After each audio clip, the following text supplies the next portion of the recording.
नमस्कार सखींनो, कालच आपण उकडीच्या मोदकाची रेसिपी बघितली, तर आज आपण झटपट होणारा हा स्टफिंग केलेला मावा मोदक बघणार आहोत। अवघ्या 10 मिनिटात मावा आणि हा मोदक सुद्धा तयार होतो। तर चला बघूया आजची रेसिपी। आजच्या रेसिपीसाठी एका पॅनमध्ये आपल्याला अर्धा कप दूध घ्यायचे आहे। आता 1 कप आपल्याला मिल्क पावडर यामध्ये घालायची। गुठळ्या होऊ न देता आपल्याला हे छान मिश्रण मिक्स करून घ्यायचं आहे आणि त्यानंतर ह्यामध्ये 1/4 कप आपल्याला पिठी साखर घालायची। ह्यासाठी आपण नॉनस्टिक पॅन वापरलेला आहे, कारण हे सगळं मिश्रण बुडाला लागत असतं, त्यासाठी नॉनस्टिक पॅनमध्ये छान होऊन जातं। तर शक्यतो तुम्ही नॉनस्टिक पॅन वापरा ह्यासाठी। 1/4 कप यामध्ये आपण तूप घातलेलं आहे, म्हणजे 2 चमचे। तर हे मीडियम फ्लेमवर आता छान घट्ट होईपर्यंत आपल्याला ढवळत राहायचं आहे। ढवळल्यानंतर ते तूप सुटेपर्यंत आपल्याला भाजायचं आहे। हे बघा, अगदी छान तूप सुटेपर्यंत भाजून घेतलं आहे। आता हे बाउलमध्ये काढून घेऊया आणि आता करूया स्टफिंगची तयारी। स्टफिंगसाठी 5-6 काजू, बदाम आणि पिस्ता मी कुटून घेतलेत, ते मंद आचेवर आपल्याला असे छान भाजून घ्यायचे आहेत। आणि त्यानंतर यामध्ये 1 चमचा गुलकंद घालायचा आहे आणि तो सुद्धा यामध्ये छान मिक्स करून घ्यायचा आहे। मिक्स झाल्यानंतर आता हा एका बाउलमध्ये आपण काढून घ्यायचा आहे।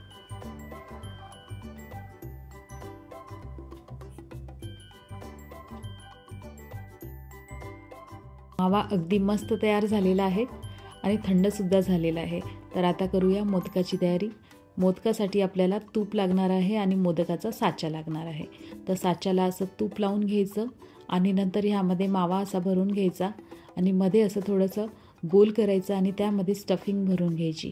स्टफिंग भरल्यानंतर हा साचा क्लोज करून घ्यायचा आणि पोकळी असेल ती दाब देऊन आपण भरून काढायची आणि हा असा मोदक छानपैकी तयार होतो। अशाच पद्धतीने मी बाकीचे मोदक तयार करून घेते।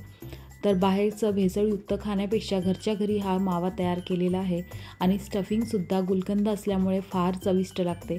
तर तुम्ही एकदा नक्की ट्राय करा आणि मला सांगा तुमचा मोदक कसा झाला।